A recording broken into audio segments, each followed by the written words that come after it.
So just a basic demonstration to show that this has low friction.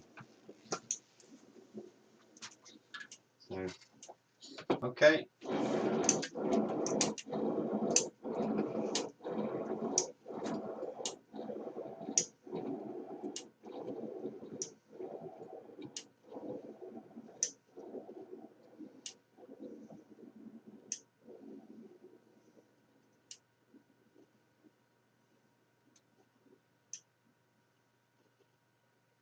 Yeah, I think that's about 15 or so. 1, 2, 3, 4, 5, 6, 7, 8, 9, 10, 11, 12, 13, 14, 15. It's gradually turning that way, so something's not quite. 1, 2, 3, 4, 5, 6, 7, 8, 9, 10, 11, 12, 13, 14, 15. Yeah, so it's 15 every time, isn't it? 1, 2, 3, 4, 5, 6, 7, 8, 9, 10, 11, 12, 13, 14, 15. Exactly the same every time, of course.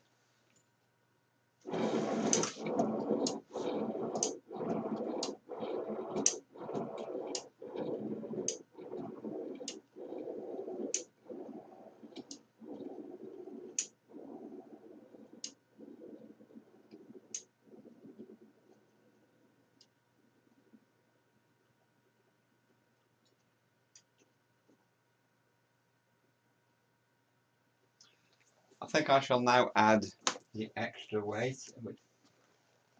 It was already 2 kilograms, so now I've weighted it down another 2 kilograms.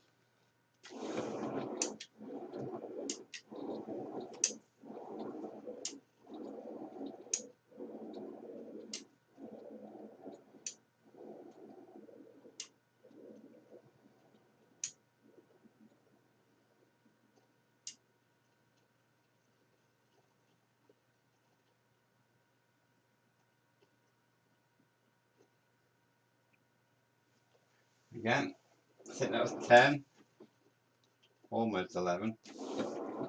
1, 2, 3, 4, 5, 6, 7, 8, 9,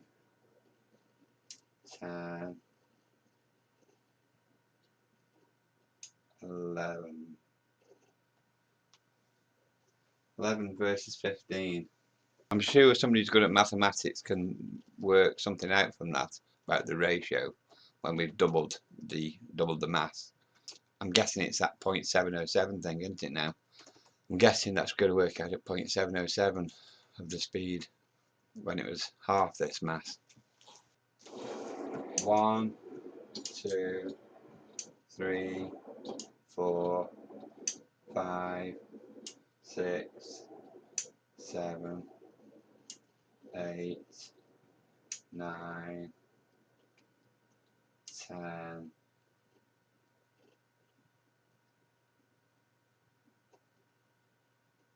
just about 11. 1, 2, 3, 4, 5, 6, 7, 8, 9,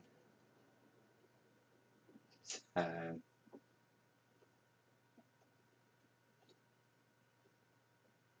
11. Yeah, okay. 11 versus 15. before, wasn't it? I'm quite surprised to find out that that 0.707 thing actually worked out quite well. So there clearly is an RMS type, root mean squared type relationship between the ratios of these two different test runs carrying two different masses. I don't know why though, because I'm no good at mathematics. I'm in no position to explain it all. But it is a kind of an instinctive thing, isn't it? Really, that this RMS value, the root mean squared, it's the same with electricity. It's not the average value, is it? It's the root mean squared value. Interesting though, isn't it? That it follows this law quite precisely as far as we can determine. So I've just done the calculation, divided 15.5 because because the trolley always ends up half. It's always 15 and a half, really, isn't it? So I've divided 15.5 because the trolley always ends up halfway across on the 15th run, after the 15th run. Then divided by 11, and that works out to 0.709. I'm quite surprised how close that is to 0.707, the RMS thing, the root mean squared value. I wish I knew the mathematics, to be honest. It's too late in life for me to take on all that, really, to be honest. I should have learnt it when I was a kid, and I didn't. I think that's Gary's downfall, the same as me, really. So I think people who are good at mathematics tend to have an easier time of comprehending all these relationships. To me, it comes as a bit of a surprise. It's a new thing for me. I'm learning as I go, but there's a limit how much I want to learn about this subject. I'm only really getting into this really just to challenge Gary's nonsense. That's the only reason I'm doing this. I'm not really particularly interested in the laws of mechanics. It's not really my fascination. It's interesting up to a point, don't get me wrong, but I don't want to make a study of it. I don't want to sit there for hours, doing exercises. I'm just interested in doing this because I know Gary is a lying, cheating scoundrel, a moron who is so obnoxious and vile in character, so lacking in integrity, and yet goes around lying to the world that he's the only person on the planet who has any integrity. How the fuck did he work that out? Uh, it just fires me up and makes me want to sort of say, well, come on then, Gary. You just throw as many challenges at me as you want, and I will show you every time that the odds are that you were talking utter bullshit. Because so far, every single challenge I take on of his turns out to be complete and utter bullshit. His ideas are complete bullshit. So just because I don't upload them doesn't mean I haven't done them. I find it quite amusing that Gary keeps trying to put pressure on me to upload stuff when I'm either not ready or can't be bothered, or I've got better things to do sometimes. It's kind of fun watching him squirm and keep moaning about me not having done it, saying I promised a month ago. Well, I did. Yeah, he's right there. I promised a month ago. Sometimes, with the best will in the world, we don't necessarily want to upload something that we thought was our best work. When we then find out, I can do it even better, then you end up delaying and delaying and delaying. Should I do the calculation just to show you? So 11 divided by 15.5 equals 0.709, isn't it? Yeah, 0.7096. That's lovely and close to 0.707. I'm quite pleased about that. There you go. 0.707. So sometimes, Gary, physics is instinctive. That's the word. No, intuitive, that's the word. Yeah, so sometimes physics is intuitive, Gary. Sometimes you can anticipate what's going to happen, but you have to check. My problem is I don't understand why. I'm open to admitting I don't understand why. It's not my subject. It's interesting, isn't it? It could be just coincidence, but I don't think so. I need to ask somebody like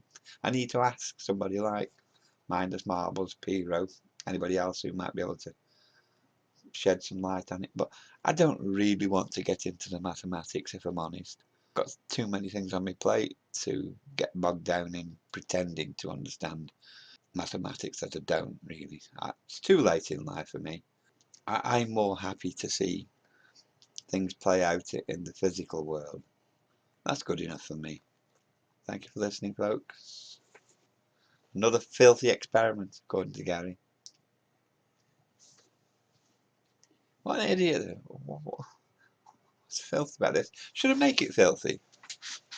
Is that what Gary wants? I bet Gary would secretly like it, really. If I made this experiment filthy, I mean proper dirty, you know what I mean? Dirty. So he'd fucking love it. See, he pretends to be all goody two shoes and prudish. Puts a little bit of entertainment on here for him. Something to distract him. Just the same way as those young girls in Walter Lewin's audience distracted him. Doesn't take much, does it? Doesn't take much, does it? I love how he pretends to be a feminist.